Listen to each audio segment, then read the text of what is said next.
Bonsoir à toutes et à tous. La 12e réunion annuelle du partenariat de Ouagadougou s'est ouverte à Abidjan ce lundi. Objectif, réaffirmer la vision 2030, atteindre 13 millions de femmes sous contraception moderne. Les jeux de hasard en Côte d'Ivoire chaque année, plus d'1 milliard de francs CFA échappent à l'État.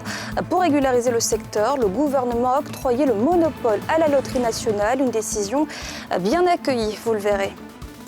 Et à l'approche des prochains grands événements en Côte d'Ivoire, la police nationale se prépare activement. Depuis ce matin, la Côte d'Ivoire abrite la 12e réunion annuelle du partenariat de Ouagadougou.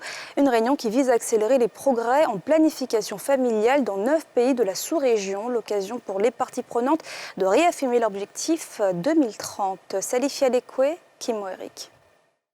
Après Ouagadougou en 2021, Niamey en 2022, Abidjan accueille pour 72 heures la 12e réunion annuelle du partenariat de Ouagadougou.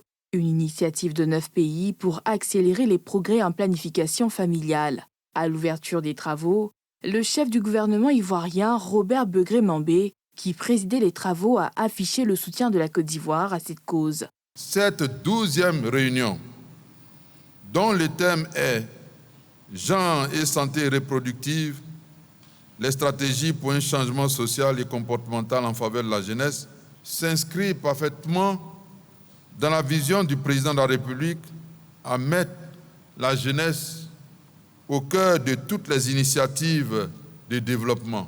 En ce qui concerne la Côte d'Ivoire, je voudrais confirmer nos engagements. En Côte d'Ivoire, à en croire le ministre en charge de la Santé, les indicateurs de santé maternelle et infantile sont encore préoccupants dans notre pays, même si on note une amélioration significative avec la dernière enquête démographique et de santé de 2021. 22% des femmes en union ont des besoins non satisfaits en planification familiale. Pour pallier ce gap, le pays s'est engagé, lors du sommet de Londres en 2012, à améliorer l'accès et l'utilisation de la contraception moderne. Pour ce faire, notre pays a élaboré son plan national budgétisé de la planification familiale sur la période 2021-2025 avec l'appui du partenariat de Ouagadougou et d'autres partenaires techniques et financiers. Ce plan prévoit d'atteindre une prévalence contraceptive moderne de 32,5% d'ici à 2025, suivant des axes majeurs.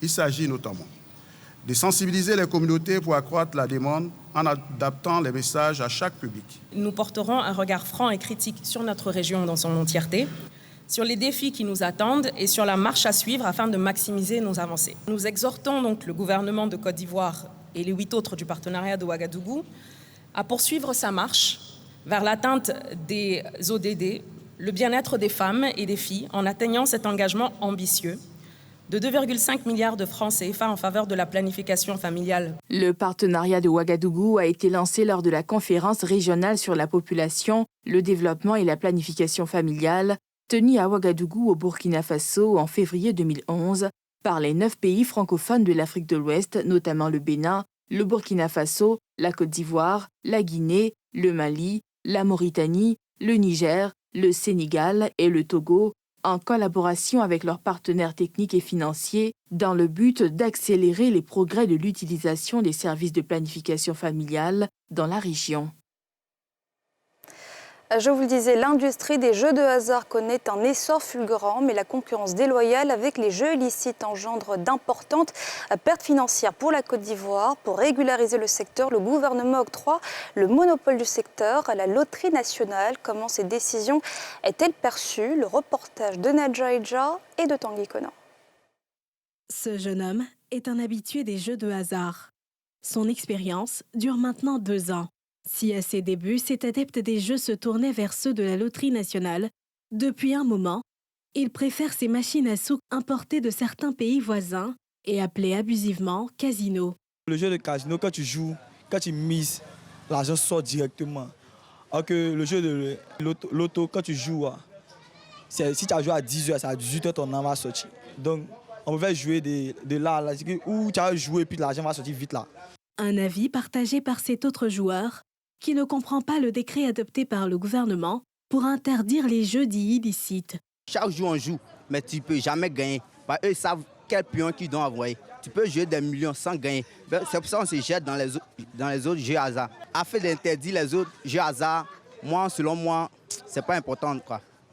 Donc, à laisser tous les jeux hasard, on va jouer. Si l'avènement des jeux clandestins semble anodin pour les joueurs, la situation n'est pas sans conséquences pour les tenanciers des différents espaces qui voient leur chiffre d'affaires baisser. Depuis un bon moment, les clients ne viennent plus trop.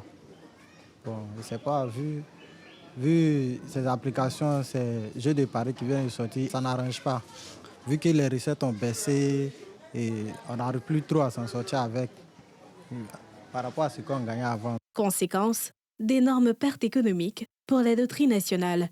C'est donc avec un ouf de soulagement que le directeur général de la structure a accueilli l'adoption en Conseil des ministres du décret faisant de la Société nationale l'unique société habilitée à organiser les jeux de hasard sur l'ensemble du territoire national. Nous pensons que le nouveau décret ouvre désormais la voie à des actions plus efficaces contre ceux qui organisent ou profitent de tous les jeux illégaux organisés au détriment de l'intérêt national. Notre espoir est grand de voir le fléau des jeux illégaux être totalement endigué grâce au dispositif contenu dans ce décret. Il y va de l'intérêt national, aussi bien en termes financiers au regard des questions de sécurité et de cybercriminalité. Selon les dernières estimations de 2020, les jeux de hasard illicites et clandestins représentent un manque à gagner en termes de fiscalité de plus d'1 milliard de francs CFA. En 2022, le chiffre d'affaires de la loterie nationale était d'environ 411 milliards de francs CFA. Et la police nationale se mobilise activement en préparation de 2 événements majeurs, les fêtes de fin d'année et la Coupe d'Afrique des Nations qui démarre le 13 janvier prochain en Côte d'Ivoire en vue de sécuriser ces événements, notamment dans le district d'Abidjan. Le préfet de police était sur le terrain ce lundi. Il a encouragé ses hommes à présenter une excellente image de la Côte d'Ivoire. Thiemé Danger, Secret Joseph. 36e arrondissement de Koumassi. Sur les rangs, les hommes des unités opérationnelles de la police nationale, de cette aire sécuritaire d'Abidjan. Leur hôte du jour, le préfet de police, au cœur de la descente sur le terrain, les consignes pour une meilleure sécurisation des 2 événements majeurs, les festivités de fin d'année et la CAN, Coupe d'Afrique des Nations, des moments de réjouissance qui invoquent professionnalisme et patriotisme à la tâche. Nous exhortons vraiment à avoir un comportement digne, un comportement respectueux, un comportement qui est en phase avec la devise de la police qui est de servir.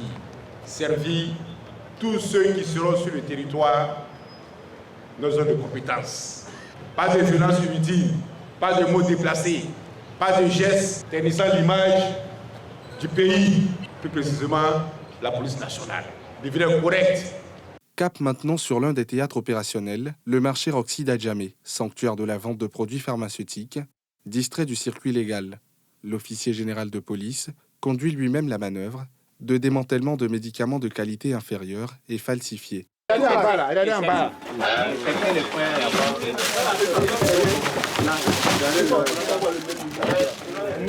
À terme, il revient sur le sens de cette visite sur différents théâtres opérationnels qui concourent aux mêmes objectifs. Mieux sécuriser les populations pendant les fêtes du Nouvel An et la CAN. Nous allons dans la ligne droite des fêtes de fin d'année, dans la ligne droite de la sécurisation de la Coupe d'Afrique des Nations. Donc, il est de notre devoir de féliciter et remobiliser les policiers, les sensibiliser, les engager à relever les défis qui nous attendent. Qu'ils soient professionnels, qu'ils soient disponibles, qu'ils soient engagés et qu'ils soient à la disposition des populations, de jour comme de nuit, et qu'ils respectent les consignes données par la hiérarchie. Bien avant, le préfet de police était l'hôte des éléments du 2e arrondissement de Trècheville. Autre zone opérationnelle, même message.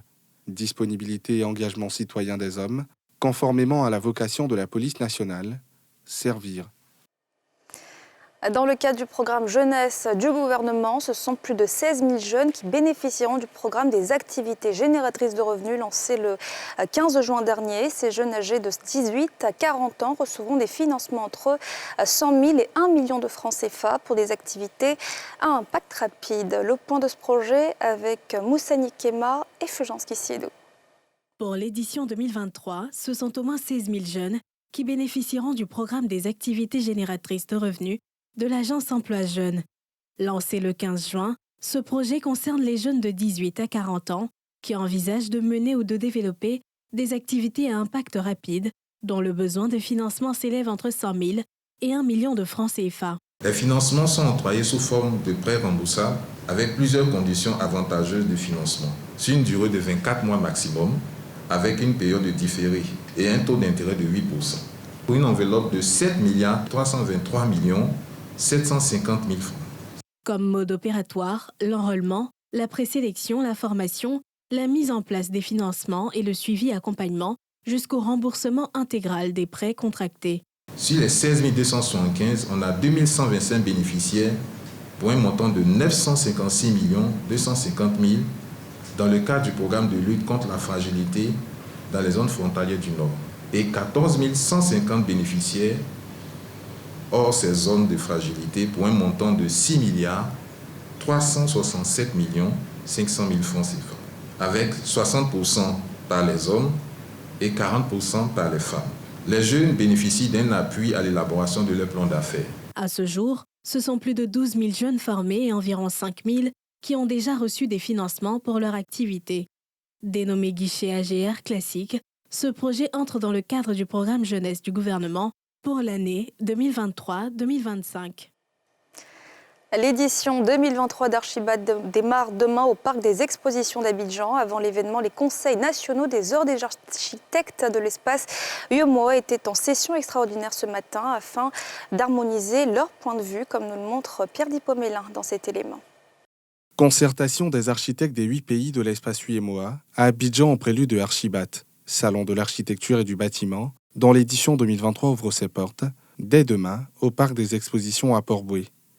Cette rencontre permet à ces experts de l'immobilier de débattre des problématiques de la construction et de l'architecture dans cet espace communautaire. Il y a une tradition, en tout cas de concertation, de rencontre entre les membres des conseils nationaux des ordres des architectes de notre union qui se réunissent régulièrement pour traiter d'un certain nombre de questions concernant donc, les architectes, concernant l'architecture, concernant les questions de construction dans notre espace communautaire, et la commission de l'UEMOA est aux côtés de la conférence des ordres pour que toutes les questions devant permettre en tout cas une meilleure structuration donc, du secteur du logement, de la construction et de l'habitat dans notre espace communautaire soient traitées avec le Conseil national de l'ordre. Pour le président du Conseil national de l'ordre des architectes, le développement harmonieux de l'espace UEMOA passe par la formation et l'assainissement du secteur. Actuellement, nous sommes en train de valider la valise pédagogique qui va accompagner la formation des architectes au niveau de notre espace. Parce que nous voulons travailler vraiment de manière consensuelle en tous les points. Car nous pensons, nous croyons fermement que la réussite de nos différents États dans le circuit du développement économique, social, culturel repose sur une parfaite adhésion de tous les corps de métier et surtout en ce qui nous concerne des architectes. Archibat 2023 démarre demain avec en exposition plusieurs centaines d'entreprises dans le secteur du bâtiment. Pendant 4 jours, il s'agira de partage d'expériences. Sont attendus à ce rendez-vous plusieurs dizaines de milliers de visiteurs. Et les associations féminines en zone rurale dans le département de Lakota ont fait le point de leurs activités, occasion saisie pour exprimer leurs difficultés, notamment en matière d'accès à l'eau potable. Pierre Dipomélin. Les femmes en milieu rural réunies en association pour une meilleure autonomisation du village de Niazaroko dans la sous-préfecture de Goudouko et celle de la localité de Niakro-Bonnois dans la sous-préfecture de Niabézaria du département de Lakota étaient en célébration de fin d'année de leurs organisations d'activités. Tribune idéale pour elles de formuler des doléances en vue de sortir de la précarité. Notre problème à Niazaroko ici, nous les femmes là, c'est un problème d'eau. On veut l'eau, on veut maternité, on veut dispensaire. Parce que le coin que vous avez dépassé est ici. Une femme qui est en travail. On a eu plein de morts pour cette raison. Nous pleurons et nous voulons qu'on ait un dispensaire. Il a également donné un début de réponse aux problématiques posées par ces braves femmes. Nous avons ensemble avec elle vu, analysé comment est-ce qu'il est possible d'accompagner la femme dans son autonomisation, qui est un vocable cher au chef de l'État, le président Alassane Ouattara.